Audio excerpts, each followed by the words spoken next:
नमस्कार, ये आकाशवाणी चंडीगढ़ है। अब आप प्रतिका से प्रादेशिक समाचार सुनिए। प्रधानमंत्री नरेंद्र मोदी ने आज लोकनायक जयप्रकाश नारायण को उनकी जयंती पर श्रद्धांजलि दी। श्री मोदी ने सोशल मीडिया पोस्ट में देश और समाज के लिए उनके योगदान की सराहना की।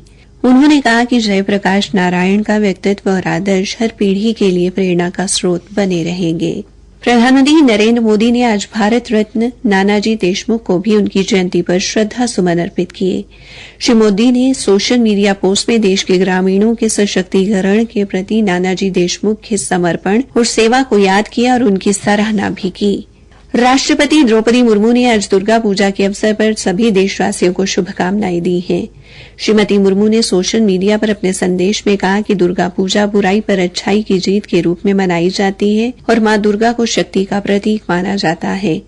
उन्होंने कहा कि यह त्यौहार पूरी तरह से देवी दुर्गा के प्रति समर्पित होने और सभी धर्मों के बीच एकता और समझ को बढ़ावा देने का अवसर है। कार्यवाहक मुख्यमंत्री नायब सिंह द्वारा चावल मिल मालिकों के सभी मुद्दों के समाधान के आश्वासन के बाद हरियाणा राइस मिलर्स एसोसिएशन ने अपनी हड़ताल समाप्त करने और राज्य भर की मंडियों में धान का उठान फिर से शुरू करने की घोषणा की है। एसोसिएशन के साथ आयोजित बैठक में श्री नायब सिंह ने कहा कि उनकी अधिकतर मांगे भारतीय खाद्य निगम व केंद्र सरकार से संबंधित हैं। उन्होंने कहा कि किसानों और व्यापारियों को किसी तरह की असुविधा न हो, इसलिए उनकी सभी मांगों को केंद्र सरकार के समक्ष उठाया जाएगा। धान में से चावल निकालने का शुल्क बढ़ाने के अनुरोध के संबंध में मुख्यमंत्री ने कहा कि मिलिंग शुल्क केंद्र सरकार द्वारा निर्धारित किया जाता है, इसलिए राज्य सरकार इसे बढ़ाने के संबंध में केंद्र सरकार से अनुरोध करेगी। यदि केंद्र सरकार द्वारा मिलिंग शुल्क में वृद्धि नहीं की जाती है तो राज्य सरकार मिल मालिकों को अतिरिक्त बोनस देने पर विचार कर सकती है। उन्होंने कहा कि धान सुखाने के शुल्क को 0.5% से बढ़ाकर 1% करने के अनुरोध पर विचार किया जाएगा। हरियाणा में खरीफ विपणन सीजन 2024-25 के दौरान कल तक प्रदेश भर में 7,25,158 टन धान की खरीद हुई है।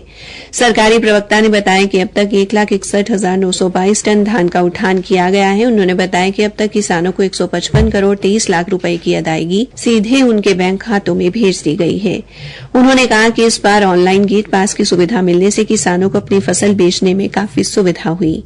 प्रवक्ता ने बताया कि अब तक राज्य की विभिन्न मंडियों में कुल 13,38,114 टन धान की आवक हुई है। उन्होंने बताया कि अब तक खरीदी गई कुल 7,25,158 टन धान में से सबसे अधिक कैथल जिले में 2,02,885 टन से अधिक धान की खरीद हुई है। इसके अलावा कुरुक्षेत्र जिला 1,44,753 टन धान की खरीद के साथ दूसरे स्थान पर है। प्रवक्ता ने कहा कि खाद्य एवं आपूर्ति विभाग द्वारा 17% तक की नमी वाला धान खरीदने के निर्देश दिए गए हैं। उन्होंने कहा कि खरीद का काम सुचारू रूप से चल रहा है। सभी मंडियों में उचित मात्रा में बारदाना उपलब्ध है। धान की खरीद का कार्य 15 नवंबर तक चलेगा। केंद्रीय शिक्षा मंत्रालय ने कल विश्व मानसिक स्वास्थ्य दिवस पर राष्ट्रीय ऑनलाइन कार्यशाला आयोजित की।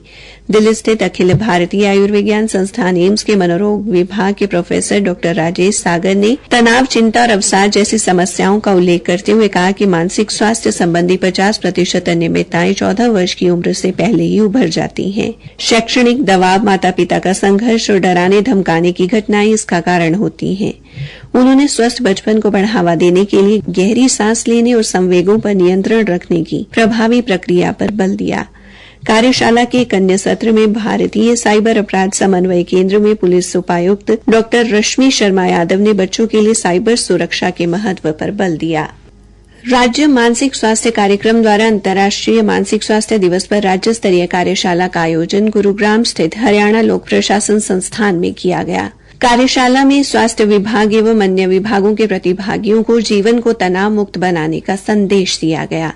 कार्यशाला में मुख्य अतिथि के रूप में बावल विधानसभा के नवनिर्वाचित विधायक डॉक्टर कृष्ण कुमार मिड्डा शामिल हुए। इसी के साथ ये समाचार बुलेटिन समाप्त हुआ।